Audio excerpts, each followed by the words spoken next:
poco, un expresidente de Chile llamaba la atención sobre la necesidad de leer un poco de historia para entender mejor el presente de nuestra sociedad. Porque así no solo se corren menos riesgos de repetir los errores, sino que el análisis de la realidad se hace con más espesor que la sola pasión juvenil. A ese presidente se le acusó de arrogante y de no entender los procesos sociales de la actualidad. Pero es justamente la historia de Chile la que nos muestra que la profunda división entre o'higginistas y carreristas, o entre balmacedistas y congresistas en la Guerra Civil del 1891, tardó varias generaciones en ir superándose. El drama de las dictaduras es ese, sus víctimas inmediatas y los efectos extendidos en el tiempo, como la fractura de una sociedad por generaciones. Hay quienes sueñan con que el tiempo por sí solo sanará esas heridas y que mientras menos se ventilen, discutan o hablen, antes se olvidarán. Los duros hechos dicen lo contrario, que no hay atajo. Se necesita justicia, verdad, perdón. Y aún así, la cuenta se paga en largas y pesadas cuotas. Probablemente el presidente Piñera es quien mejor pueda respondernos hoy eso. ¿Habrá pensado que a los 5 meses de iniciado su gobierno, los derechos humanos se apoderarían de la agenda con la fuerza que lo hacen hoy? Y eso que han pasado 30 años desde la recuperación de la democracia.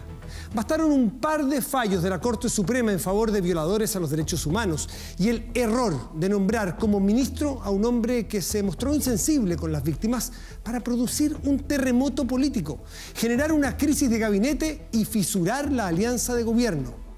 Una familia no olvida a un hijo muerto. No sería humano hacerlo. Un país no avanza sin memoria. No sería una sociedad sana. La mujer que camina con la foto de su familiar muerto y a la vez vive su presente, esa síntesis es la luz que puede guiarnos. Muy buenas noches y gracias por venir al Informante.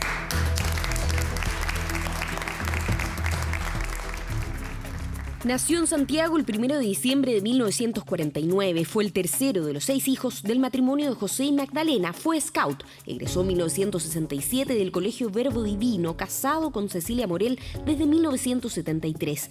Tiene 4 hijos y 10 nietos, cifra que por estos días aumentará a 11.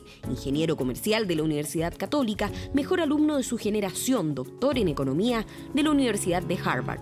En 1989 creó la Fundación Mujer Emprende. En 1993 la Fundación Futuro y el 2005 inauguró el Parque Tantauco. Tiene una fortuna estimada en $2.800 millones, lo que lo ubica en el puesto 859 del ranking Forbes.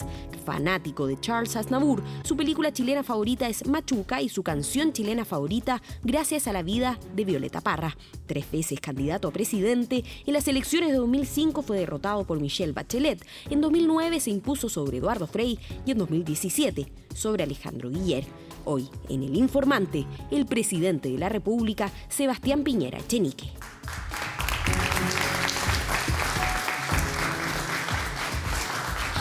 Matías. Presidente, buenas noches. Muy buenas noches. Muchas gracias por estar aquí. Oiga, le quiero contar que es un privilegio que esté aquí, Pero porque quizás en este momento están haciendo mi nieto número 11. ¿Y sabe lo que va a hacer o no? Aparte claro. de la Católica, supongo, pero ¿sabe qué va a hacer Hombre. hombre? Ya. Y no pusieron el equipo para no entrar en dudas y porque usted se declaró colocolino en un momento, así que, bueno, pero en fin. Presidente, hablando súper en serio con el tema que hoy nos convoca, ¿usted se imaginó cuando entró el 11 de marzo que a 5 meses plazo estaría en el centro de gravedad de la escena política los derechos humanos nuevamente? Yo sé que usted va a decir que estuvo siempre en su agenda y en cualquier gobierno tiene que estarlo, pero con la fuerza que lo tiene hoy. Bueno, yo recuerdo que en nuestro primer gobierno nos tocó recordar los 40 años del golpe e hicimos una ceremonia muy emotiva en La Moneda, muy ecuménica, muy pluralista. Y ahora se cumplen varias fechas. Se cumplen los 45 años del golpe, se cumplen los 25 años desde el plebiscito del año 88 y también se cumplen 30 años del plebiscito 88. Y se cumplen también aniversarios muchos que tienen que ver con derechos humanos. Pero la agenda de derechos humanos, Matías, no es una agenda que nos incomode, no es una agenda que nos divida. Tenemos plena conciencia que los atropellos a los derechos humanos no se justifican nunca, en ningún tiempo, en ningún lugar y en ninguna circunstancia. Y por esa razón, este es un tema que ojalá una a los chilenos y no nos divida. Y la única diferencia que puede ser es que algunos tienen un enfoque de derechos humanos solamente mirando hacia atrás. Nosotros, por supuesto que reconocemos que hubo un periodo oscuro en materia de derechos humanos en nuestro país, pero nuestra preocupación también está hacia adelante. ¿Cómo crear una cultura de derechos humanos que haga que en nuestro país nunca más? Es imposible en lo segundo sin lo primero, crear cultura hacia el futuro sin tener una memoria fresca y viva. Por supuesto, por eso he dicho que es muy importante la memoria, pero la memoria es para aprender, Sí, para sin duda. sacar enseñanzas. Pero usted no me contestó si se imaginó de verdad en algún momento que ahora, mirando el calendario hacia adelante, iba a estar tan fuerte, tan potente de varios flancos. Sí, porque venían estos aniversarios y por tanto era anticipable, Pero no ha sido por los aniversarios. pero en parte el mes de septiembre siempre es un mes Ya, que en materia de derechos humanos tiene una connotación Pero especial. se nos apareció septiembre en agosto en estas materias, porque si marzo es la escolaridad, se aparece marzo, septiembre es derechos humanos, se apareció en agosto. Se anticipó. ¿Por qué? Se anticipó. Y le quiero ir a uno de los temas que abrió quizás esta anticipación de la escena. Y quiero preguntarle si usted es partidario de considerar el arrepentimiento de los condenados por violación a los derechos humanos para darles la libertad condicional o sencillamente los temas formales, como parte del cumplimiento de la pena y buena conducta. Porque ahí está el fondo de lo que falló la Sala Penal de la Corte Suprema. Bueno, usted se refiere al fallo de la Corte Suprema, Sí. que está interpretando la ley. Podríamos entrar en detalle que es una ley que establece los requisitos para otorgar estos beneficios carcelarios. Sí. Pero nosotros vamos a innovar en esta materia. Estamos trabajando con el ministro. Pero no me contesta qué piensa usted respecto Lo de... voy a decir de inmediato. Porque el ministro Juica pensaba de una manera y la nueva sala piensa de otra manera. Lo voy a decir de inmediato. Nosotros estamos trabajando en una ley para regular los beneficios carcelarios para las personas que están presas por delito de lesa humanidad, que contempla 3 requisitos que no son copulativos, sino que debe cumplirse uno u otro. Primero, que haya colaborado eficazmente durante el periodo de la investigación. Mire. Segundo, que colabore después de que se haya terminado el juicio. Y tercero, que sea una persona que esté en condiciones de una enfermedad terminal o con una situación que lo hace imposible autosustentarse. Ese proyecto de ley va a regular mejor el otorgamiento de beneficios carcelarios. No estamos hablando de indultos, no estamos hablando de conmutaciones de pena. Hay algunos condenados que dicen, ¿cómo podría yo colaborar si yo no participé? Yo Por estoy eso, condenado, entonces, pero soy inocente. Por eso voy de inmediato al tema del arrepentimiento.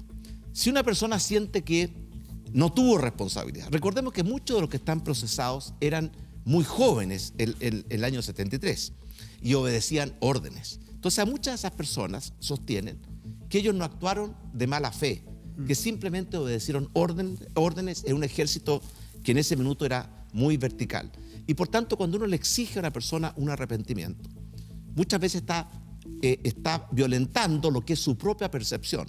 Por eso nosotros estamos avanzando por la vía de cosas más objetivas. Ya, pero nunca más usted cree que en Chile debiera liberarse o otorgarle libertades condicionales a personas solamente por el cumplimiento de una parte de la pena y la buena conducta en prisión. No, yo ¿Cómo falló la última vez la Sala Penal? Efectivamente, por eso, eso falló de acuerdo a la ley, Matías. Ya.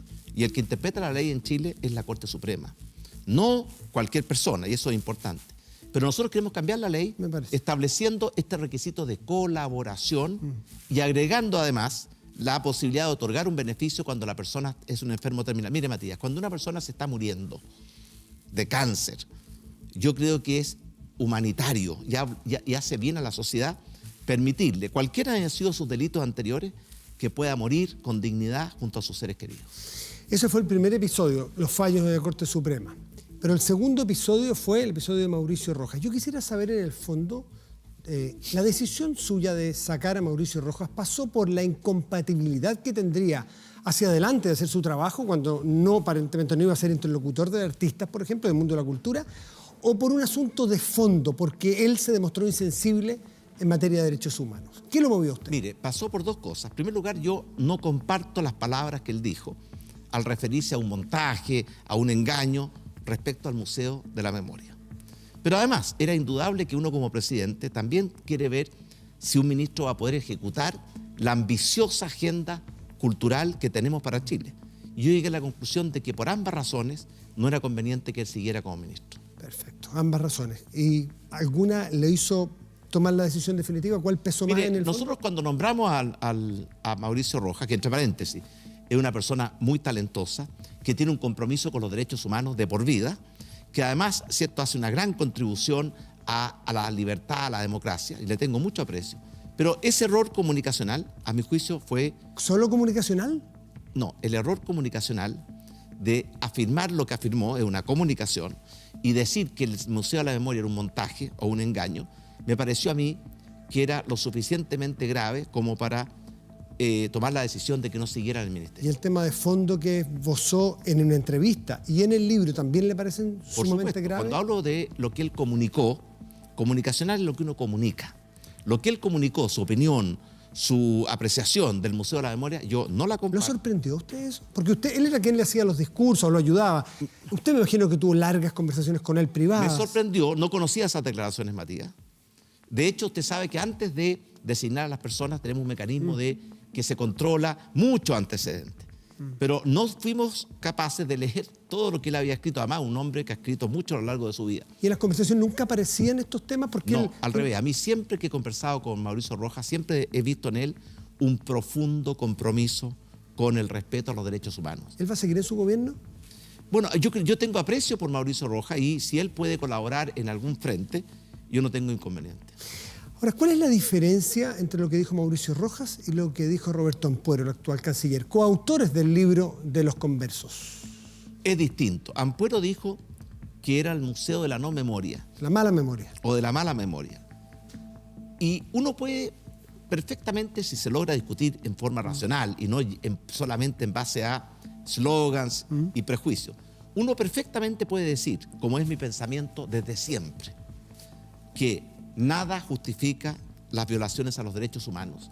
Y es bueno que los países que vivieron épocas oscuras tengan un recuerdo, y por eso yo he visitado el Museo de la Memoria, lo hice cuando fui presidente, con decir al mismo tiempo de que sin justificar nada, que también es bueno para Chile preguntarse por qué. Pero ahí, en ese museo, en esa obra, no. Preguntarse. Ya. No, preguntarse como sociedad, ¿por qué se destruyó nuestra democracia? ¿Por qué llegamos a crear esos odios y divisiones tan profundas entre chilenos?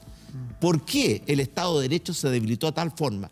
¿Por qué partidos políticos que hoy día forman parte de la oposición validaron la violencia como un instrumento y decían que la democracia era una cosa formal, burguesa, sin ningún valor?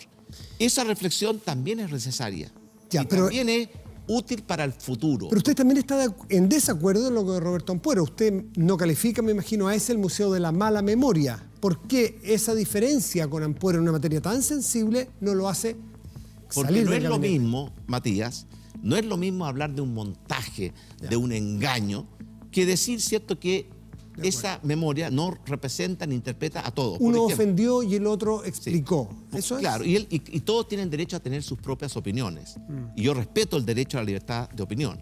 Pero naturalmente cuando hay una opinión que a mí me parece absolutamente encontrada y contradictoria con lo que piensa el presidente, y que además va a dificultar enormemente su rol como ministro, como presidente de Chile, pensando en el bienestar de todos los chilenos, tengo que tomar decisiones que a veces, Matías, son duras. Me imagino. Quiero que juntos con usted escuchemos las siguientes declaraciones de su vocera respecto a este tema para que me las explique mejor y a ver si usted estima que estuvieron bien expresadas por la ministra Cecilia Pérez. Decirle a aquellos críticos que creen que con esta cruzada de derechos humanos a conveniencia pueden seguir pidiendo eventualmente renuncias de otros ministros, recordarles que perdieron las elecciones. Que el que ganó la elección presidencial y el que gobierna Chile se llama presidente Sebastián Piñera con su coalición, Chile Vamos. Y por lo tanto, él determina quienes lo acompañan en sus equipos. Presidente Piñera, ¿qué es eso de derechos humanos a conveniencia? Nosotros ganamos. Mire, yo creo que la vocera Cecilia Pérez dice dos cosas que yo comparto. En primer lugar, que cuando uno defiende los derechos humanos tiene que ser consecuente. Yo condeno los atropellos a los derechos humanos que ocurrieron en Chile en el pasado y condeno también los atropellos a los derechos humanos que ocurren hoy día en países como Venezuela, Cuba, Nicaragua. Y hay otros que tienen una mirada muy crítica con lo que pasó en Chile y una mirada muy benevolente con atropellos a los derechos humanos como Cuba, Venezuela, etc. Y al revés también. Muy benevolente a lo que pasó en Chile y muy crítica a lo que por supuesto ocurre. que sí, pero ella se está refiriendo a que en esto tiene que haber consecuencias y yo comparto las palabras de Cecilia Pérez. ¿Quiénes son los que quieren sacar ventajas de los derechos humanos? ¿Quiénes son los que bueno, están hay usando algunos, a conveniencia? pero, Matías, hay algunos que creen tener una superioridad moral y que se presentan como si fueran superiores moralmente a todos los demás. ¿Solo en la izquierda? No, Matías, no solo en la izquierda, pero en este caso estamos hablando de sectores de izquierda que siempre han pretendido dos cosas. Primero, ellos creen que son los únicos que tienen legitimidad democrática para gobernar. Y por eso cuando ganamos las elecciones democráticamente y con un amplio apoyo de la ciudadanía, ellos no lo reconocen como legítimo. Creen que solo ellos tienen derecho a gobernar y eso es una comprensión muy equivocada de la verdadera democracia. Y en segundo lugar, hay algunos que siempre se presentan dividiendo entre los buenos y los malos.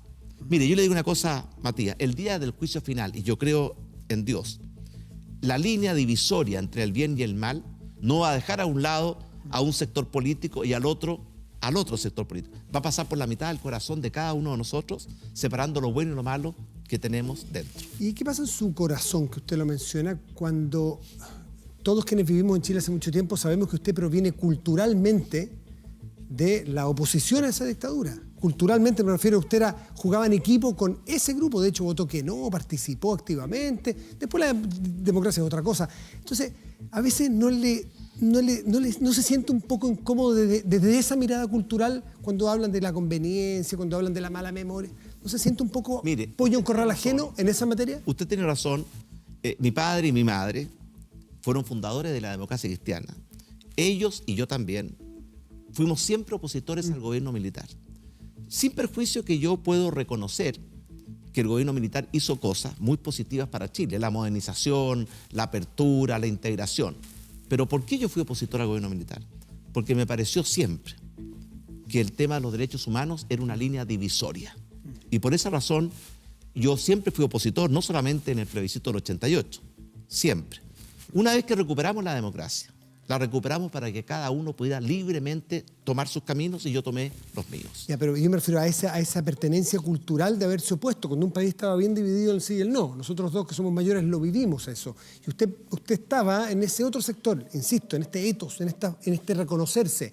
¿No se siente a veces pollo en corral ajeno en esta materia? No, ¿sabe por qué? Porque yo creo que gracias a Dios en nuestro país todos hemos evolucionado y la mayoría en la dirección correcta. Por ejemplo, yo creo que la izquierda, y estoy pensando desde el presidente Allende, que validaba la violencia y los mecanismos no democráticos, ha evolucionado y ha aprendido a conocer, respetar y proteger mejor la democracia. Y creo que la derecha también ha evolucionado y hoy día tiene un compromiso firme y claro con la defensa de los derechos humanos. En esto no hay dos opiniones dentro de Chile Vamos. Todos en Chile Vamos defendemos el respeto a los derechos humanos en todo tiempo, en todo lugar y en toda circunstancia. Tuve la oportunidad hace un par de noches, jueves, miércoles o jueves, aquí entrevistar al ex senador Andrés Saldívar y respecto del caso Luis Castillo, él me contaba que el expresidente Frey, antes de iniciar usted su primer gobierno, se le acercó a conversar sobre este tema y le advirtió que este doctor Castillo, a juicio de él, había encubierto la investigación, al menos el crimen de su padre que hoy día se investiga. ¿Es cierto eso? ¿Es efectivo? Mire, esto es una conversación que ocurrió... 2010, 2009 tiene sido. O sea, hace ya muchos años. Lo que yo sí recuerdo perfectamente bien es que yo he conversado este tema muchas veces con el expresidente Eduardo Frei. Le voy a agregar dos cosas que la gente tal vez no conoce. El presidente Frei nos ha pedido muchas oportunidades que colaboremos con la investigación respecto de la muerte de su padre. Y nuestro gobierno, el primero y este, siempre ha colaborado. Pero en segundo, cuando yo estudié el caso a fondo, llegué a la conclusión de que habían demasiados elementos que inducían a pensar que la muerte del presidente Frei no fue una muerte natural o por negligencia médica, que hubo algo más. Y por eso nuestro gobierno presentó la primera querella criminal por homicidio calificado, nuestro primer gobierno, el año 2011, para colaborar en la búsqueda de la justicia. Y por tanto, separemos las cosas. Una cosa es esclarecer las circunstancias en que murió o fue asesinado el presidente Frei. Y ahí hay muchas dudas. Por ejemplo, ¿por qué los médicos tratantes, que eran de la confianza de la familia Frei, permitieron que patólogos de la Universidad Católica ingresaran a la Clínica Santa María a hacer ese embalsamamiento y toma de muestras y tejidos de algunos órganos? ¿Por qué? Si los médicos patólogos, el doctor Rosenberg y el doctor González, les explicaron en detalle los resultados de esos exámenes, aparentemente ellos nunca se los contaron a la familia Frey, como lo dice Carmen Frey. Por tanto, hay muchas preguntas ahí que deben ser esclarecidas. Distinto del caso del doctor Castillo, quiero ser muy claro en esta materia. El doctor Castillo era un estudiante cuando ocurrió la muerte o asesinato del presidente Frey, que yo espero que el juez Madrid, ojalá, cierre la investigación que ya lleva 20 años y muestre y comparta esa verdad judicial. El doctor Castillo era un estudiante, no tuvo ninguna participación. ¿Cuál fue la participación del doctor Castillo? Siendo jefe director del Hospital Clínico de la Universidad Católica. Siendo director del Hospital Clínico de la Universidad Católica, el doctor González le planteó que algunos periodistas estaban pidiendo unos exámenes. ¿Qué contestó el doctor Castillo? Que esos exámenes se podían entregar siempre y cuando lo pidiera formalmente la familia o el Poder Judicial. Y eso fue validado por la propia Universidad Católica. Y más aún, el doctor Castillo no ocultó nada. De inmediato fue donde su superior directo, que era el decano de la Escuela de Medicina, el doctor Greve, y le contó esta situación. Y hemos visto las declaraciones del doctor Greve, las declaraciones de la Universidad Católica que exculpan totalmente al doctor Castillo. Y por tanto, y esto es muy importante, yo le quiero decir a algunos sectores de la democracia cristiana, compartimos 100% la necesidad ética, moral y judicial de esclarecer la muerte del presidente Frey y de condenar a los que resulten responsables. Pero cargar todo el peso de la responsabilidad en una persona que, en mi opinión, tuvo una actuación que se ajustó a los protocolos y a los estándares jurídicos de la propia Universidad Católica es un acto injusto. Y además, empezar a pedir al presidente que o saca a un ministro o a un subsecretario, o de lo contrario no lo van a dejar entrar a las comisiones, no van a participar en ninguna mesa de acuerdo, no van a apoyar ningún proyecto de ley, me parece que es una tergiversación. Yo le pido a la democracia cristiana que actúe siempre pensando en qué es lo mejor para Chile. Si cree que un proyecto de ley es bueno para Chile, tiene que apoyarlo. Pero esta amenaza de que va a rechazar todos los proyectos de ley, que hay un antes y un después, que la leímos hoy día en declaraciones del presidente de la democracia cristiana, el exdiputado Chaín, a mí me parece que no es el tipo de democracia y el tipo de convivencia que queremos en Chile. Esa, presidente, es la derivación política que la vamos a tocar, pero cerramos el capítulo de Luis Castillo. Y usted dice que lo conoció a fondo, que usted ha llegado a la convicción de que aquí hay actuación de terceros en la muerte del expresidente Frey. Cosas muy interesantes, pero escuchemos a la... Pero una cosa más. ¿Le parece la vuelta de... Pero muy de cortito, esta mire, muy cortito. El juez Madrid lleva 20 años investigando este tema. Nunca le ha formulado ningún cargo al doctor Castillo. Ni el juez Madrid, ni la familia Frey, ni los otros querellantes. ¿Cómo se explica esto? Escuchemos a Carmen Frey. No aceptamos que el gobierno nos ponga como persona con la cual tenemos que dialogar y ponernos de acuerdo a una persona que nosotros consideramos que éticamente no corresponde. Además no le tenemos confianza. Qué canallada es decir que nosotros podemos hacer uso político del asesinato de mi padre, del expresidente Eduardo Frei Montalva. Eso sí que es canallesco. Bueno, yo respeto la opinión de Carmen Frey, pero le quiero decir a Carmen Frey que la persona que juzga la responsabilidad penal son los tribunales de justicia, y no un ciudadano ni una ciudadana. Y en segundo lugar, que tampoco creo que ninguna persona se transforma en una especie de juez moral que juzga quién es ético y quién no es ético. Yo considero, después de haber estudiado esto muy a fondo, y les quiero decir algo más, el doctor Castillo fue subsecretario en nuestro primer gobierno.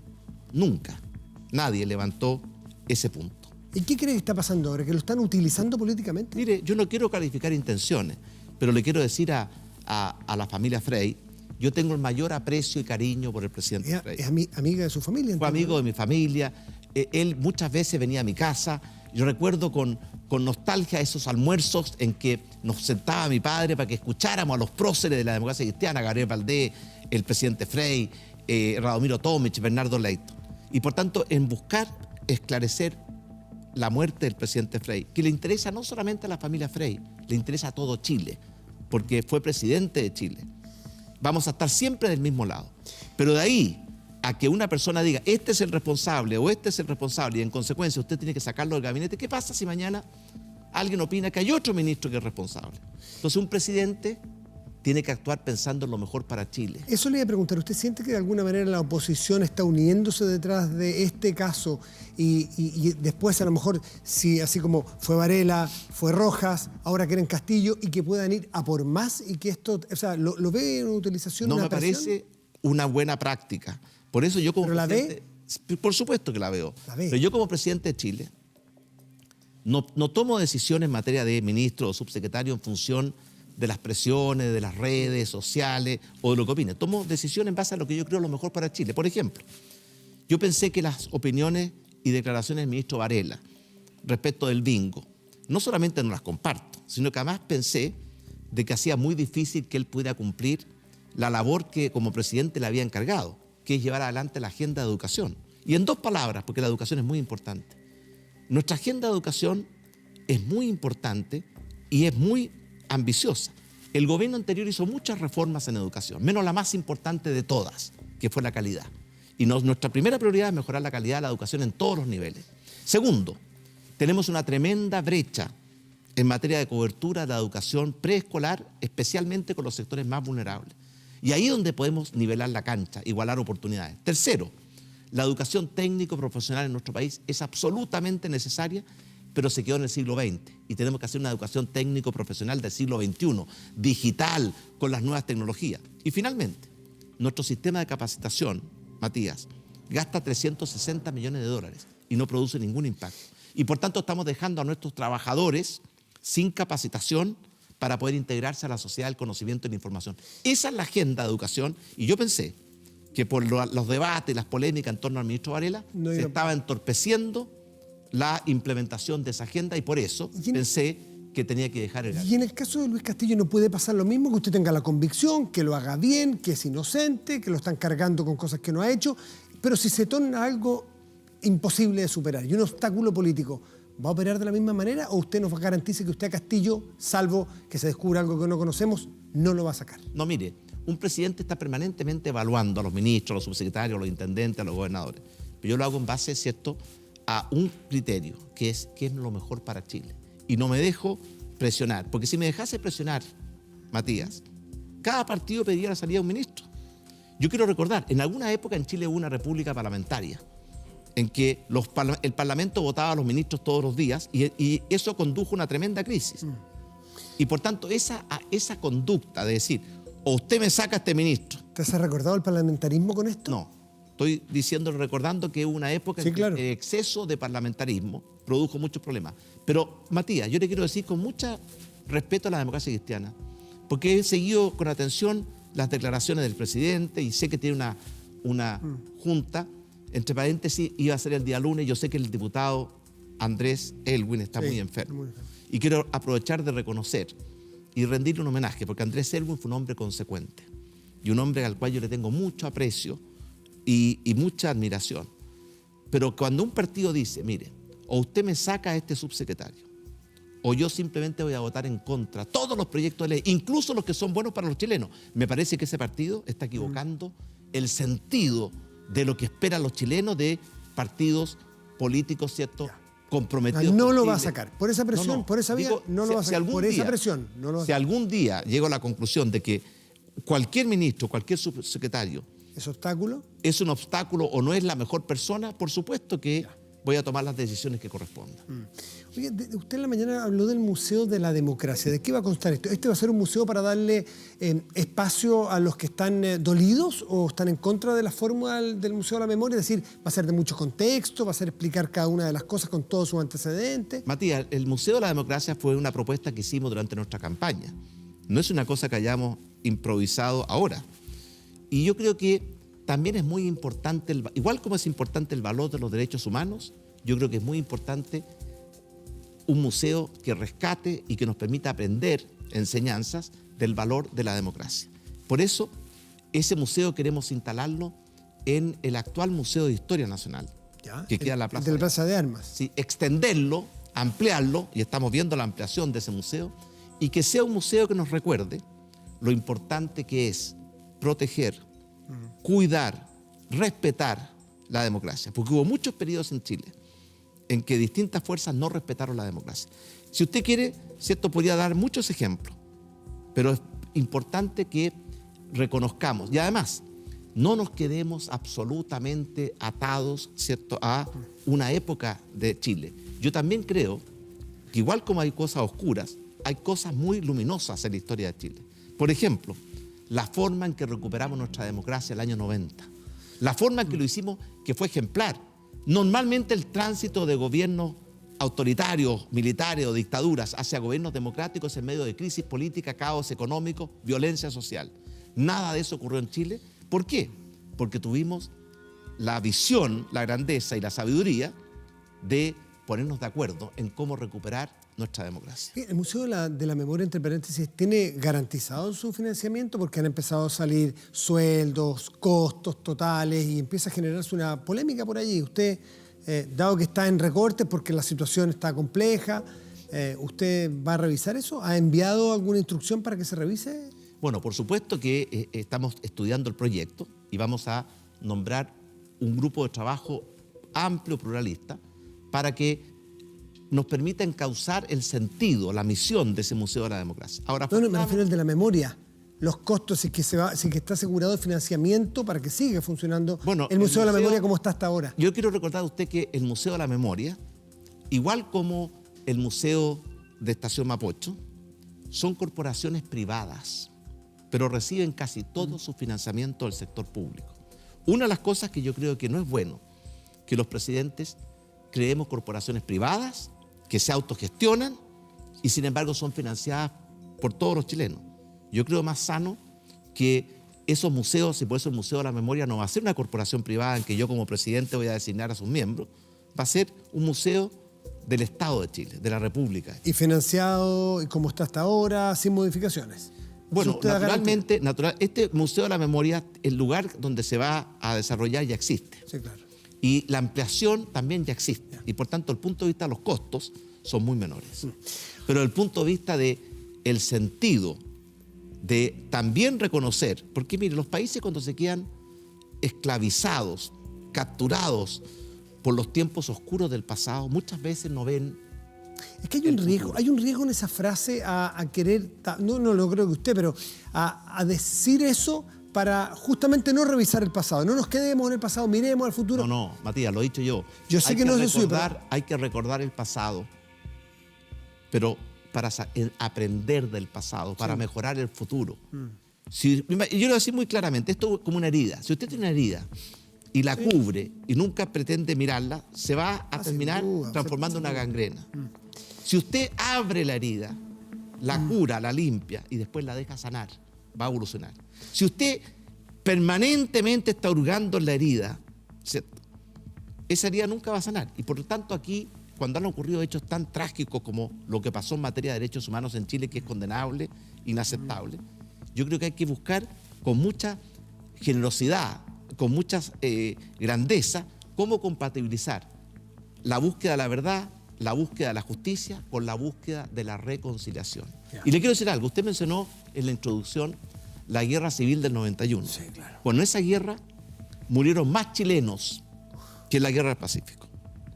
Y sin embargo, 10 años después de terminada la guerra, ya Chile estaba reconciliado, todas las personas que se habían enfrentado compartían la misma democracia.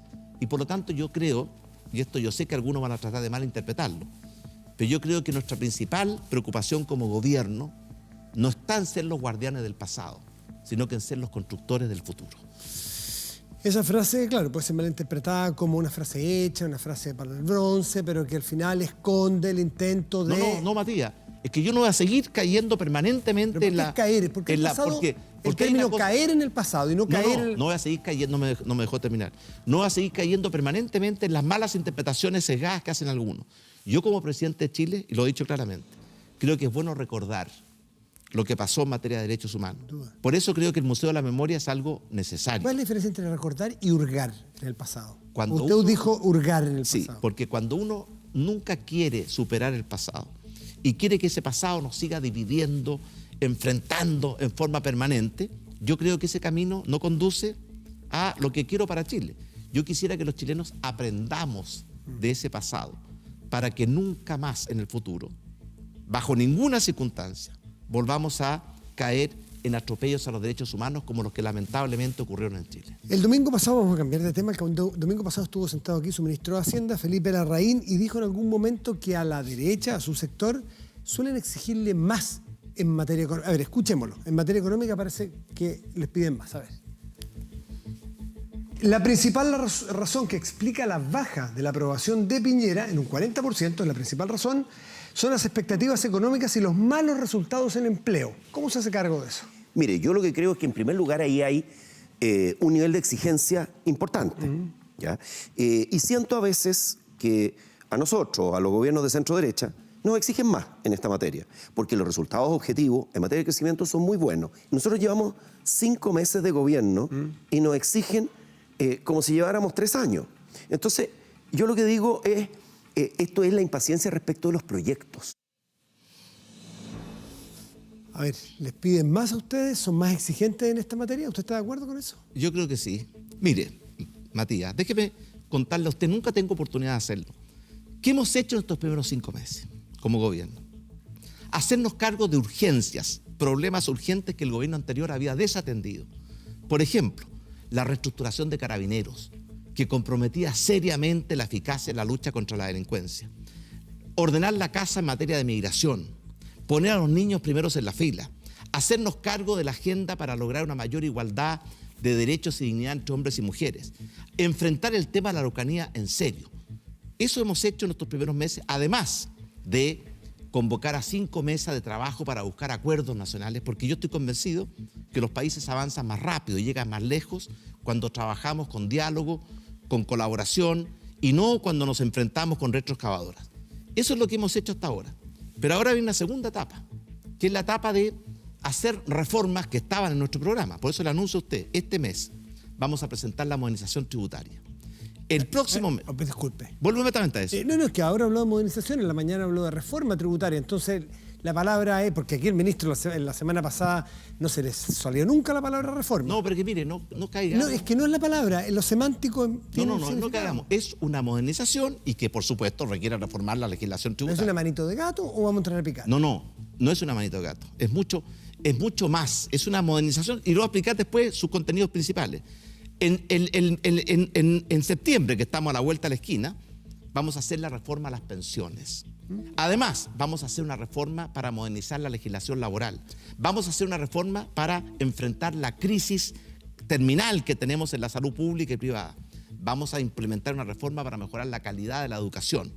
Hay muchas reformas que vienen. Pero déjenme hablar en materia de crecimiento. A mí me sorprendieron las palabras de la presidenta Bachelet cuando habló de economía debilucha. ¿Sabe por qué? Porque veamos las cifras, en la vida hay que ser más objetivo.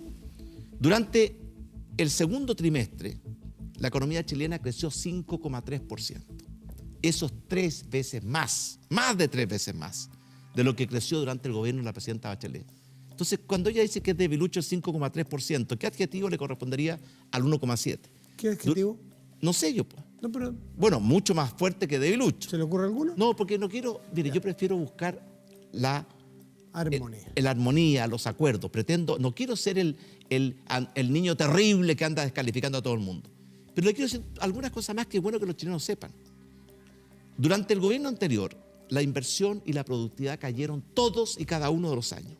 ¿Cómo no va a ser una buena noticia para Chile que este año, en el segundo trimestre, la inversión creció 7,1%? ¿Se recupera el ciclo económico de la minería también? ¿Tiene algo que ver? ¿La inversión minera fue la que más cayó en el No, gobierno le quiero anterior? decir una cosa. El crecimiento económico del 5,3% y el crecimiento de la inversión ha crecido más el sector no minero que el minero. Y por tanto, pretender que aquí todo gira en torno a la minería, a mí me parece que no es lo que refleja la realidad. Tercero, y muy importante, durante los últimos 12 meses hemos creado 180.000 nuevos empleos. Casi la mitad de esos empleos, a diferencia de antes que eran por cuenta propia muy precarios, son empleos del sector privado, con contrato, con estabilidad, con previsión social. Entonces, esto no significa que vamos a dormirnos en los laureles ni bajar los brazos, pero que la economía chilena, después de 4 años de languidecer, está recuperando su fuerza. Fíjese que el Fondo Monetario Internacional hace un par de semanas hizo una proyección del crecimiento de los países y puso a Chile, por primera vez en mucho tiempo, en el primer lugar de América Latina, y en el primer lugar de la Alianza del Pacífico. ¿Y de qué se queja la tribu empresarial entonces de este país cuando le pide apuro, cuando le pide que hubo demasiadas expectativas, fueron bien duros? Y el ministro les dijo, tengan paciencia.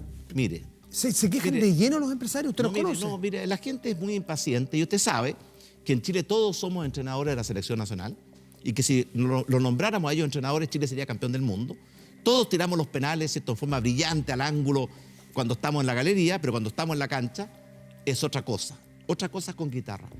Yo le acabo de decir, nos tomamos 5 meses para hacer 5 reformas fundamentales, que hay que hacerlas bien, porque aquí la improvisación, el populismo, la demagogia, le ha causado mucho daño a Chile, como por ejemplo fue la reforma tributaria y la reforma laboral del gobierno anterior. Califica de demagogia a ellos, pero ¿qué le dice? Creo que se refiere a los empresarios, tribu la cual usted conoce su ADN, porque antes de la política usted participaba. Le quiero decir a los empresarios que hay de todo en la viña del Señor. Por ejemplo, yo he visto una actitud del presidente de la CPC, Alfonso Suet, muy constructiva, muy objetiva.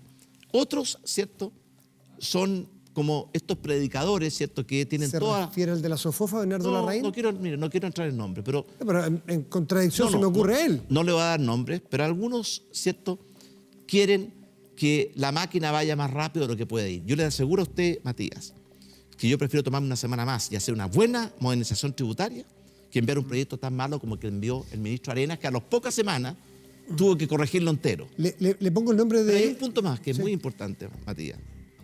Yo quiero decirle a mis compatriotas en forma muy clara, esto está recién empezando. Nuestra ambición, nuestra meta, nuestra misión, el compromiso, lo que me hace a mí levantarme muy temprano en la mañana y acostarme muy tarde en la noche, todos los días, es lograr que Chile sea un país desarrollado, en forma integral, es decir, en todos los aspectos de la vida humana, en forma inclusiva, que llegue a todos los hogares chilenos y en forma sustentable, que respete la naturaleza. Esa es nuestra misión. Sí, se entiende, Vamos caminando hacia allá. Ahora, los que quieren que en 5 meses se resuelvan todos los problemas, están pidiendo lo imposible. No, pero yo me refería al presidente de la SOFOFA, porque los que leemos los diarios hemos visto que tienen ahí un debate intelectual interesante en materia tributaria, justamente, y sostienen, por ejemplo, que usted hablaba de que algunos eran demagogos, que no se atrevían a hacer la política, a veces siendo un poco pesados y un poco duros, y sostienen que que este gobierno no se anima a, por ejemplo, plantear una baja en los impuestos a las empresas, que tenemos el impuesto más alto en las empresas de toda la OCDE. ¿Eso lo hace porque siente que políticamente es inviable, o convicción usted cree que está bien el impuesto a las personas, a las empresas? Obviamente que yo no soy una persona que crea que la solución a todo es subir los impuestos, que es una mala práctica.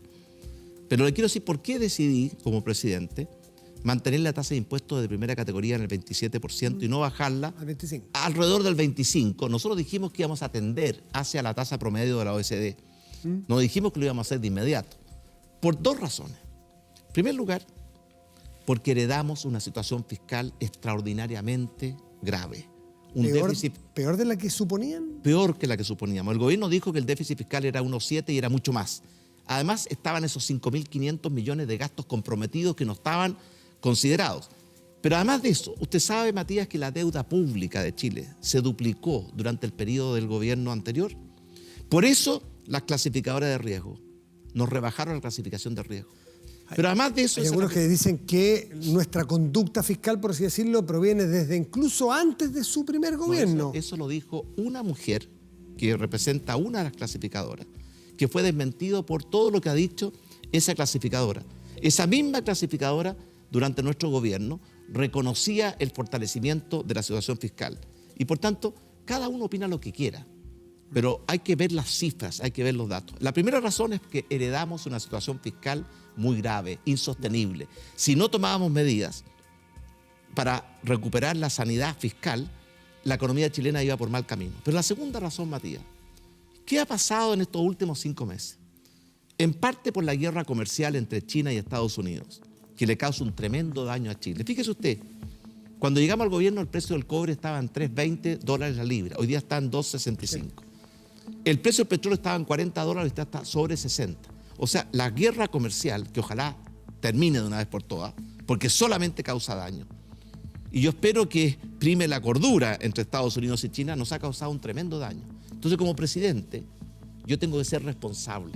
Yo no puedo simplemente decir, le voy a dejar al próximo gobierno. ¿No tiene una que ver mochila. con la dificultad de pasar una rebaja al impuesto a las empresas en el Congreso, por No, ejemplo? tercera razón, y esto se lo quiero decir a todos, que por supuesto yo tengo plena conciencia que no tenemos mayoría en ninguna de las dos cámaras.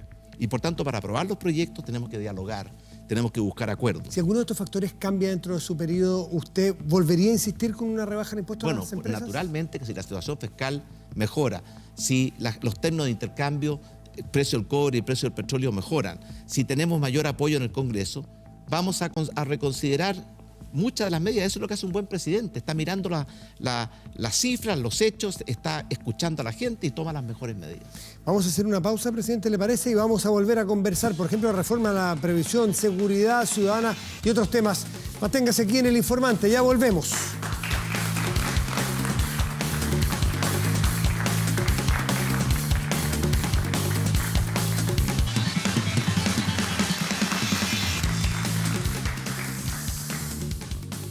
Estamos de vuelta en El Informante con el presidente Sebastián Piñera. Yo le decía que la semana pasada aquí el ministro fue muy disciplinado, el ministro de Hacienda, en hablar de modernización tributaria, y usted en la mañana habló de reforma. Yo le iba a preguntar a qué tengo que hacerle caso, al ministro de Hacienda o al presidente. Matías, es una modernización y que significa, por supuesto, una reforma. Sí. Y por lo tanto, lo que queremos decir es que esto no es solamente corregir errores de la reforma anterior, es mucho más que eso. Díganos los puntos fundamentales que entendamos los ciudadanos de a pie, porque es bien técnico, es bien difícil, Pero mire, bien complejo. En parte en la forma complejidad. simple, primero vamos a mantener la recaudación tributaria. Ya. Esta reforma no busca aumentar los impuestos, ni a las empresas ni a las personas. Busca otras cosas. Primero, hacer que el sistema sea un sistema simple y comprensible. Fíjese que cuando llegamos al gobierno en el mes de marzo, casi todas las pequeñas y medianas empresas nos pidieron postergar el pago del impuesto de primera categoría, que es en el mes de abril, porque la reforma anterior era tan compleja que nadie la entendía. Y que a pesar que tenían contratados asesores, contadores, abogados, no entendían. Vamos a hacer una reforma o una modernización para que la legislación tributaria sea entendible, fácil, por todos. Perfecto. Segundo, le vamos a facilitar la vida a los contribuyentes. Por ejemplo, igual como el Servicio de Impuestos Internos le entrega a usted una propuesta de declaración de impuesto personal, vamos a hacer lo mismo con las empresas. Mire. Y especialmente con las pequeñas y medianas. Le vamos a mandar una propuesta. Esta es, de acuerdo a la información que tiene el Servicio de Impuestos Internos, la declaración que usted debe hacer. Si está de acuerdo, póngale OK y mándela de vuelta por vía internet. Y si no está de acuerdo, haga su propia declaración. Tercero, vamos a reconocer la importancia de que el sistema tributario cree incentivos y no frenos al crecimiento, a la inversión, a la productividad, a la innovación y al emprendimiento. ¿Qué tipo de incentivo? El incentivo clásico, por ejemplo, era el FUT, que fue en un momento palabra diabólica. Incentivos de ese tipo, quizás con otro nombre, pero de ese tipo, incentivos de posponer el pago de Vamos a integrar el sistema por una razón muy simple. Cuando usted integra el sistema, independientemente de dónde vienen sus rentas, si es del trabajo, si es de intereses, si es de dividendo, todos los que reciben el mismo ingreso pagan lo mismo. Para eso el sistema tiene que estar integrado. Pero además de eso, además de integrar el sistema, vamos a establecer que la legislación tributaria y la actitud del Servicio de Impuestos Internos sea objetiva y no discrecional y arbitraria, como muchas veces es. A mí los pequeños y medianos empresarios me cuentan horrores de cómo el Servicio de Impuestos Internos, ¿cierto?, actúa con mucha discrecionalidad. Eso vamos a establecer un estatuto de los derechos del contribuyente, para que el contribuyente no se sienta atemorizado frente a impuestos internos y sepa cuáles son sus obligaciones y cuáles son sus derechos. Esas son algunas de las reformas. Pero yo le digo una cosa, dentro de todo esto, que la reforma tributaria sea pro crecimiento, pro inversión, pro emprendimiento, pro innovación, es fundamental. Porque la anterior fue justo lo contrario. ¿Era pro qué? Era pro... ¿O era contra cosas? Era contra el crecimiento, contra la inversión. Tanto es así... ¿Pero cómo se explica usted que el ministro de Hacienda diseñe una reforma tributaria contra la inversión, contra el crecimiento? Matías, yo no califico las intenciones del ministro. No, ¿cómo se lo explica? Dije. Lo hacía al tiro, yo no califico las intenciones. Es un tipo calificado. Pero sí le puedo decir a usted que todos los exministros de Hacienda de la concertación, el ministro Arinat, el ministro Velasco, el ministro Arellano, el ministro Foxley, todos dijeron que la reforma era una muy mala reforma. Y sin embargo, el ministro Arena, y con el apoyo de la presidenta, hizo una reforma que a mi juicio es muy dañina para Chile. Okay. Y lo último en materia de Sí. reforma tributaria.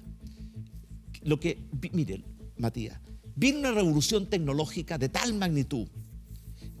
El 30 o el 50% de los trabajos que hoy día existen, en 30 años más no van a existir. La pregunta es: ¿de qué lado quiere estar Chile? ¿De donde se destruyen los trabajos porque no capacitamos a nuestros trabajadores, o donde se crean los nuevos trabajos porque reformamos la educación técnico-profesional y la capacitación? Ya, Ese es un desafío. ¿Y eso qué va a significar? Entremos en eso, porque usted quiere Por ejemplo, también pero que sean comprensibles. ¿Qué le va a pasar a alguien que nos está escuchando en su casa respecto de la legislación laboral? Por ejemplo, ¿Va a poder hacer qué cosas que hoy no puede Te hacer? digo de inmediato. Hoy día la legislación laboral le da un poder, a mi juicio excesivo, a los grandes sindicatos. Y ese poder se lo está quitando a los trabajadores. Yo creo que es mucho mejor que los trabajadores tomen las grandes decisiones que afectan su propia vida. Por ejemplo, si un trabajador quiere, un grupo de trabajadores o un sindicato quiere negociar con la empresa horarios de trabajo más flexibles. Yo le voy a decir las reformas que hemos presentado en materia laboral ya y las que vienen. Teletrabajo. Este concepto que todos tienen que movilizarse y perder horas arriba del transporte público para llegar a la empresa es propio del siglo XIX. Tiene mucho sentido. Hoy día mucha gente puede trabajar desde su casa o desde otro lugar aprovechando las tecnologías de las comunicaciones. Eso lo piden todos los trabajadores y sin embargo la legislación actual lo hace muy difícil. Presentamos el pago oportuno a 30 días para los pagos que hacen las grandes empresas, las pymes. Presentamos el Estatuto del Trabajador Joven para que los trabajadores jóvenes, los jóvenes, puedan compatibilizar mejor el trabajo con los estudios. Presentamos un proyecto de ley, cierto, que permite que los grupos negociadores puedan negociar y no que el sindicato tenga el monopolio de la negociación. Y a veces los sindicatos lo hacen porque se sienten, y tienen el apoyo de muchos de sus trabajadores, porque se sienten que los pasan a llevar. Y sienten que los empresarios también los abusan. Usted, me imagino que recorriendo Chile le habrán dicho eso. Pero por supuesto, Matías, O aquí estamos hablando de buenos y malos. No, pero Matías, yo creo absolutamente en que hay que fortalecer los sindicatos. Lo que yo no creo es que hay que obligar a los trabajadores a ingresar a un sindicato. Yo prefiero que los trabajadores tengan la libertad de elegir si quieren negociar con el sindicato o quieren negociar por grupo negociador. Porque la libertad de los trabajadores para mí es algo muy importante.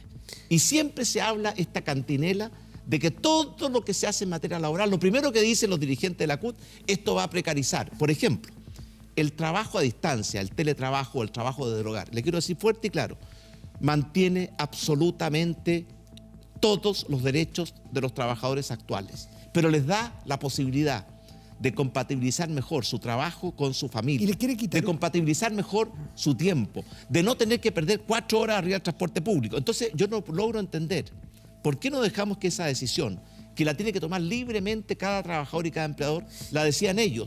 ¿Por qué inmediatamente se sale a tratar de todo lo que es modernización, echarlo abajo y quedarnos con una legislación laboral que era para la revolución industrial, pero no para la revolución tecnológica? Presidente, esta extensión del beneficio que pase por la aprobación del sindicato para el resto de los trabajadores, que es de la última reforma, ¿se va a terminar o usted aspira a que eso se termine? Yo creo que los beneficios que han sido tradicionales en la empresa, que se han dado por mucho tiempo, y el sindicato lo negocia, yo creo que el empleador y los trabajadores tienen derecho a que esos beneficios también se extiendan a los demás.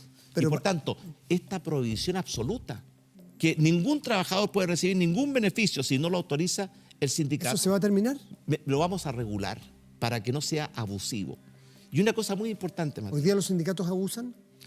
Muchas veces, ¿cierto?, los sindicatos, en lugar de capturar a sus afiliados o captar a sus afiliados por buenos servicios, por buena calidad, lo hacen, ¿cierto?, estableciendo prácticamente que es imposible no estar sindicalizado. Yo siempre creo que cada trabajador tiene derecho a tomar sus propias decisiones.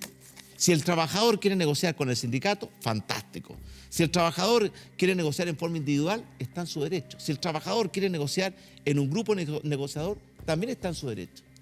Presidente, en materia económica, antes de pasar a otros temas, yo quiero reforma las pensiones, las AFP. Una cosa, porque sé que es muy amplio, pero una cosa que a mí me llama mucho la atención.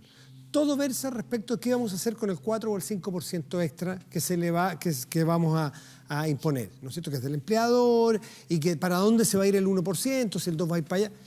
Pero resulta que no habla mucho de cómo atraer a nuevos chilenos y chilenas a ahorrar. No cuánto, o sea, da la impresión de que rasca, pero no rasca donde pica. Donde pica es que hay muchísimos chilenos que no están Matías, ahorrando para su futuro. Estamos a semanas de presentar la reforma a las pensiones. Déjeme contarle a usted, y esto es muy relevante para millones de chilenos, en qué consiste la reforma que vamos a presentar. En primer lugar, la reforma va a subir las pensiones de todos los pensionados chilenos. Por eso vamos a aumentar la cotización en un 4%, que es de cargo del empleador, que va a ir a las cuentas individuales de ahorro de cada trabajador. ¿El 100%? El 100%. Pero sigo adelante. ¿Qué significa eso? Que todos los trabajadores, además del ahorro que ellos hacen hoy día, el 10%, van a tener un 4% adicional de cargo del empleador que va a fortalecer su ahorro previsional. ¿Y qué pasa con los que no están ahorrando hoy día? Le digo de inmediato. Ya, ¿cierto? Enviamos el proyecto de ley que permite que los trabajadores independientes, la mayoría de los cuales no están en el sistema de previsión social, se tengan que incorporar obligatoriamente, pero en forma gradual, no en forma brusca. Eso hace rato nos vienen diciendo y nadie se atreve a poner el cascabel al gato. Nosotros le pusimos el cascabel al gato, Matías, porque el proyecto de ley que enviamos establece un cronograma que a partir de ahora es obligatorio, va a ser gradual, no va a ser en forma instantánea, no va a ser todo en un día, pero va a partir del primer día. ¿Cómo es gradual? ¿Algunas personas o va subiendo en el monto o en el porcentaje? No, es para todos, pero al principio cotizan sobre un porcentaje de su renta. Decir? Y a medida que pasan los años van a ir cotizando hasta llegar a cotizar por la totalidad de su renta imponible. Pero déjeme volver a las pensiones. Vamos a favorecer a todos los trabajadores y trabajadoras chilenas cuando se pensionen. Pero además vamos a favorecer en forma muy especial y con mayor urgencia a 3 grupos. Los sectores más vulnerables, las pensiones más bajas, la pensión básica, el pilar solidario, la clase media chilena y las mujeres chilenas. Y una cosa adicional, vamos a crear incentivos para que las personas que quieran permanecer voluntariamente en la fuerza de trabajo lo puedan hacer con un incentivo adicional de parte del Estado. Y finalmente, y esto es muy importante, vamos a establecer un seguro que va a ser solidario. Todos van a cotizar algo para que cuando un adulto mayor sea no valente y por tanto requiere una atención especial, un cuidador, tenga un seguro que le permite una pensión adicional para hacerse cargo de esos mayores costos. Y lo vamos a tratar de hacer, Matías, y esto es muy importante, porque lo vamos a tratar de hacer con la familia. Por ejemplo, ¿qué es mejor? ¿Que le demos un seguro o una pensión a un adulto mayor para que se vaya a un asilo de ancianos? ¿O que le demos esa misma subsidio a su propia familia para que lo reciba, lo quiera y lo cuide? Yo creo que lo segundo es mejor, pero eso lo va a decidir cada trabajador. Presidente, en el tiempo que nos queda me gustaría hablar sobre los inmigrantes. Un inmigrante que llega a Chile, legal, que entra por y que está documentado, pero sabemos que tuvo una condena por un caso, un delito grave, y está en Chile. Esa persona, a su juicio, merece estar en Chile, ya pagó con la sociedad, en su país, y está tratando de rehacer su vida. Esa persona, ¿a usted le parece que debe seguir viviendo en Chile, Matías, o los vamos a expulsar? Matías, la política de nuestra migración es simple y clara. Queremos recibir y acoger a los migrantes que vienen a Chile a cumplir nuestras leyes, a integrarse a nuestra sociedad, a aportar al desarrollo de Chile y a no causarnos daño. Eso está a puertas abiertas, por eso nuestro gobierno hizo un programa especial de regularizar, y se han regularizado 280.000 inmigrantes que estaban en forma irregular, y eso les permite que van a poder tener carnet de identidad, que van a poder tener permiso de trabajo, que van a poder normalizar su vida.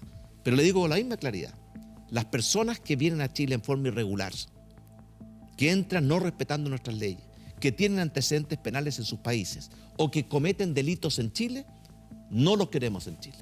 ¿Y eso cómo ha ocurrido? Pues acabamos de expulsar a un grupo de personas. 51 colombianos. Sí. Las fuentes de expulsiones son dobles. Algunas son decididas por el Poder Judicial. A una persona que está condenada, cumpliendo una pena, le dice yo le conmuto la pena y en lugar de tener que cumplirla en Chile, se la conmuto por expulsión de Chile y después prohibición de volver a Chile por 10 años. Pero también el gobierno ha tomado muchas medidas. Y lo quiero decir con mucha claridad. Bienvenidos los que vienen a Chile a trabajar en forma honesta y pacífica.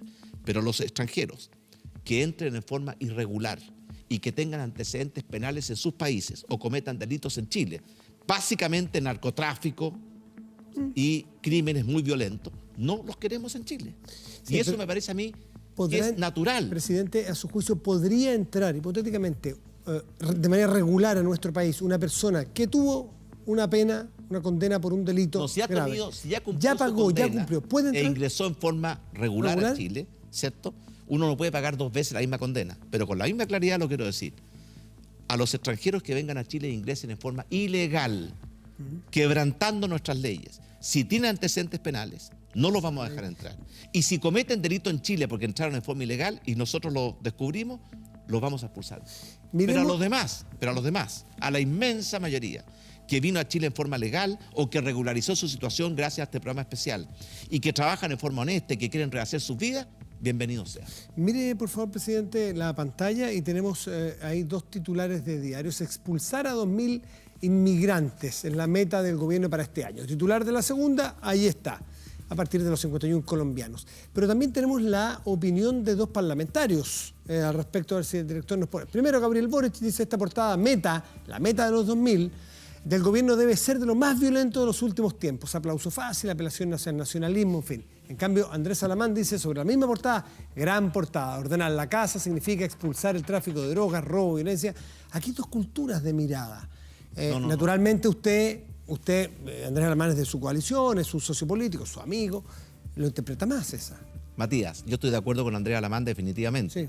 Pero hay que decir una cosa, no es que tengamos como meta, como objetivo, expulsar a un número determinado de personas.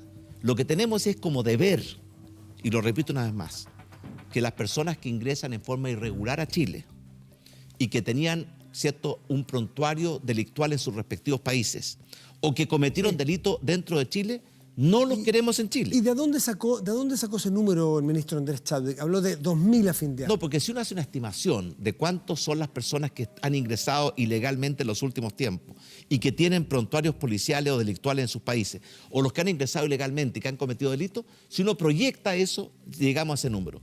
Pero el gobierno no tiene una meta. El objetivo del gobierno no es expulsar gente. El objetivo del gobierno es proteger a los chilenos y a los inmigrantes que quieren vivir en paz en Chile, para que no vengan los narcotraficantes a destruir a nuestros niños y a nuestra juventud, para que no vengan estas mafias de trata de personas a vulnerar la dignidad de nuestras mujeres. Por eso le digo a usted, Matías, que en esto hay que ser claro, y el gobierno anterior no fue claro. Nosotros le damos la bienvenida a los que vienen a Chile en forma legal, a cumplir nuestras leyes y a trabajar en forma honesta, pero no vamos a permitir que sigan entrando a Chile personas que solo vienen a causarnos daño. Los narcotraficantes, los delincuentes. Presidente, lo que usted dice es de todo sentido común. Nadie le abriría las puertas a un narcotraficante o un pedófilo. Y que además... Un momento, Matías. Pero un momento, Matías, un momento. Es que aquí las intenciones no son suficientes. Nosotros estamos estableciendo un mecanismo por el cual tenemos un convenio para intercambiar información con los principales países donde vienen los migrantes, con Perú, con Colombia, y por tanto no basta con no quererlo, hay que también tener la capacidad de evitar que esas personas entren. Yo le puedo decir a usted que como estaba la migración en Chile, hasta hace poco tiempo atrás, hasta que tomamos las medidas que usted conoce, a Chile ingresaba prácticamente cualquier persona. Le quiero decir que da la impresión de que la población en general, lo que usted plantea, de no dejar entrar a tipos que vengan a hacer delitos a nuestro país, ¿quién no firmaría eso? Entonces, y en consecuencia, a partir de eso, pero en consecuencia también todos deberíamos firmar que si una persona entró ilegalmente, engañando a nuestras autoridades, no cumpliendo nuestras leyes y comete delito, también tenemos... No, está bien, pero déjeme preguntarle sobre esta puesta en escena que se hace con la policía. O sea, hay una evocación a una cosa como de la imagen, el golpe de imagen, la puesta en escena respecto de estas personas. ¿Por qué no expulsarlos en silencio, de manera íntima, secreta? ¿Por qué exponerlos, decirles estos se van con un cierto oprobio? ¿Hay algo de aplauso fácil que lo acusa Boric? Una razón muy simple. Antes, cuando eran pocos, se expulsaban en vuelos comerciales y tenían que ir 2 agentes de seguridad por cada uno de los expulsados. Eso era muy difícil y muy caro. ¿Qué hizo el gobierno? Un mecanismo mucho más eficiente. Un avión que creo que es de la FACH, ¿cierto? Llevó a todos juntos y por tanto obviamente que si va un grupo grande de personas es más noticia que si se está expulsando a 1 o 2. Ya, pero insisto, es más noticia, pero usted podría perfectamente, o sea, da la impresión de que se le avisó, que se hizo una puesta en escena. ¿A usted le gusta? No estoy enterado de que se haya avisado. Si fuese así, ¿le gustaría o siente que puede ser un poquitito lindando en lo fácil, en lo populista? Déjeme decirle al tiro a usted, porque también su posición, cierto que parece muy humanitaria, es muy fácil. Yo también creo que es importante decirles, fuerte y claro, a los que aún no han entrado a Chile y que pretenden venir a Chile en forma ilegal y que tienen ciertos antecedentes delictuales en sus países o vienen a Chile a cometer delitos, narcotráfico, falsificación de tarjetas de crédito, crimen organizado, también es bueno decirles, señores, no vengan, porque los vamos a descubrir y los vamos a expulsar. Presidente, déjeme cambiarlo de tema en los minutitos que nos quedan. nos quedan 2 minutos y me gustaría saber qué le parecieron las palabras de la alcaldesa de Providencia, Evelyn Matei, respecto de Michelle Bachelet. No solo el nombramiento, sino que no puede recibir plata. Usted como expresidente recibió una dieta o una pensión, no sé exactamente qué es eso. ¿Le parece que están a la altura de lo que nos gusta como política para este país? Bueno, en primer lugar, yo felicité públicamente a la presidenta Bachelet cuando fue designada alta comisionada de los derechos humanos, porque creo que eso es un honor para el país. Pero le hago 2 observaciones. Existen estatutos en Naciones Unidas que no permiten que una persona que recibe ingresos de Naciones Unidas reciba también ingresos de su país de origen. Y por lo tanto, en esta materia lo que tiene que pasar es que se cumplan los estatutos y los reglamentos de Naciones Unidas. Pero algo más. Y ya sé que esto está ¿Pero terminando. ¿De cuándo nosotros los guardianes de los estatutos de Naciones Unidas? Más bien parece una reyerta política local, presidente. Yo creo, cierto, que este tema se planteó también la primera vez que la presidenta dirigió ONU Mujeres. Y por eso es un tema de Naciones Unidas, no es un tema en el cual yo tenga que pronunciarme. Pero aprovecho el último minuto que queda para hablarle directamente a mis compatriotas. Mire, gobernar es muy difícil. Recibimos un país en situaciones muy complejas. La guerra comercial entre China y Estados Unidos nos está provocando problemas. A pesar de todo eso, que el país esté creciendo al 5,3%, que la inversión se esté recuperando, que la productividad que era negativa, un lastre, sea positiva y un motor, que hayamos podido crear 180.000 empleos son muy buenas noticias. Como presidente, ¿estoy tranquilo, contento, con los brazos abajo? No. Estoy trabajando más que nunca para poder cumplir con los compromisos que asumimos durante la campaña, para que los tiempos mejores lleguen a todos los hogares chilenos. Y yo le pido, y especialmente a los partidos de oposición, que no caigan en la trampa que tanto daño le ha causado a Chile, de pensar que la oposición tiene como principal misión hacer fracasar al gobierno. Nosotros queremos reemplazar la lógica de la retroexcavadora, porque es una lógica perversa, por la cultura del diálogo, los acuerdos y la colaboración. Como presidente, el primer día de gobierno, convoqué a grandes acuerdos nacionales. Agradezco a todas las personas que se incorporaron a los grupos de trabajo en seguridad ciudadana, infancia, salud, Araucanía y crecimiento. Y yo le pido, ¿cierto?, a todos mis compatriotas que nos ayuden, porque cada vez que nos hemos dividido, hemos cosechado nuestras más amargas derrotas. Cada vez que nos hemos unido, hemos conquistado nuestras más hermosas victorias. Chile necesita hoy día más que nunca unidad para enfrentar los problemas del presente, para aprovechar las oportunidades del futuro. Y de repente noto que el ánimo se está crispando, que estamos volviendo a caer en los mismos vicios que en el pasado nos causaron tantos daños. Por esa razón, yo quiero decir que este presidente nunca se va a cansar de convocar a la unidad, que al mismo tiempo siento que tengo una misión. Ganamos esta elección y no solamente fue un triunfo electoral, fue un mandato para hacer grandes reformas que Chile necesitaba. Las estamos haciendo. ¿Las podemos hacer todas en 5 meses? No, imposible. Así que a los impacientes les digo que hacer las cosas mal, simplemente por una impaciencia, puede ser, ¿cierto?, un grave daño para el país. Pero ahora vienen grandes reformas que van a mejorar sustancialmente la calidad de vida de los chilenos. La reforma a las pensiones, la reforma laboral, la reforma a la salud, la reforma a la educación, la modernización tributaria. Son reformas que Chile necesita. Y le pido ayuda a mis compatriotas y a los parlamentarios de oposición. Y al fuego amigo también, a los de su Y por lado supuesto también, ¿no? les digo a los amigos, les voy a contar una anécdota. ¿La de Winston Churchill no? No. Una anécdota en materia del fuego amigo. Muchos dicen, mire, yo lo hago para ayudar. Yo les quiero decir a los amigos de Chile Vamos, están todas las puertas abiertas para que puedan plantear todas sus dudas, todas sus inquietudes, todas sus sugerencias. El fuego amigo, sobre todo cuando está mal informado. ¿Hay mucho? No, ¿Hay afortunadamente no. Y lo quiero decir con mucha claridad. Yo soy un presidente agradecido de la unidad, la lealtad y el apoyo que nos está prestando el gobierno, la coalición Chile Vamos. Pero hay algunos que se han salido de esa conducta. Y yo siempre digo que hay que detectar y denunciar esas conductas equivocadas temprano, porque si no, si quedan, ¿cierto?, sin ninguna sanción, muchas veces se pueden multiplicar. ¿Cómo está la convivencia en su coalición? ¿Está muy complicada? Porque algunos dicen que usted a Evópolis le permite todo, como al hijo menor. Padres que son mayores que le permiten al hijo chico hacer de todo y con los mayores era mucho más exigente. Bueno, y Evópolis me dice justo porque es lo más joven contrario. Evópolis. Evópolis me dice justo lo contrario, que tengo mucho más simpatía por los partidos con los cuales yo conviví en alguna época. Mire, muy simple. Si tuviera que firmar por un partido una vez salido, ¿la UDI, RN o Evópolis? Mire, le voy a contar una anécdota. Cuando yo era presidente de Renovación Nacional, estábamos modificando los estatutos de Renovación Nacional. Y a mí se me ocurrió decir, pongamos que si un militante de Renovación Nacional es presidente, tiene que renunciar para ser presidente de todos los chilenos. Nunca soñé que esa norma que yo mismo puse me iba a afectar. Y cuando... No volvió cuando y cuando salió. apliqué esa norma, yo pensé, bueno, gracias a Dios, porque un presidente tiene que ser libre, no puede estar sujeto a las presiones de un partido en particular. Presidente Sebastián Piñera, muchas gracias por estar en El Informante. Gracias, Matías. Nos separamos un momento y volvemos aquí en El Informante. Muchas gracias.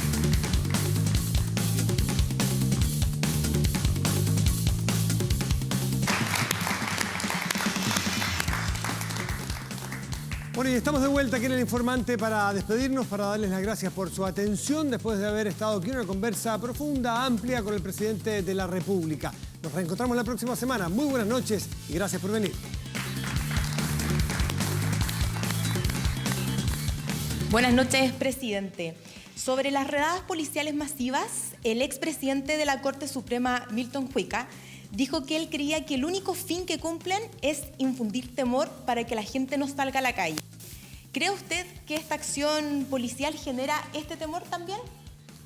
Yo pienso justo lo contrario. La delincuencia y el narcotráfico es el principal problema que angustia la vida de los chilenos. Y por tanto, como gobierno, tenemos no solamente el derecho, sino que el deber de combatir la delincuencia con toda la fuerza de la voluntad y el rigor de la ley. Hemos hecho 5 operaciones preventivas en que miles de carabineros salen a las calles a proteger a los chilenos. Hemos logrado detener a más de 20.000 personas, muchos de ellos con orden de detención pendiente por delitos de narcotráfico, de homicidio, y otros porque fueron sorprendidos cometiendo delito infragante. Y por lo tanto yo le aseguro al ministro Huica, porque yo he estado en esas redadas, que lo que realmente significa un verdadero toque de queda y restringe la libertad de las personas son las pandillas de narcotraficantes que se sienten dueños de los barrios y que atemorizan a la población. Lo que trae paz y tranquilidad es cuando hay protección, seguridad. Y por tanto, mientras más carabineros tengamos en las calles protegiendo a nuestros compatriotas, mejor va a ser la seguridad y la calidad de vida de todos los chilenos. Muchas gracias. Muchas gracias.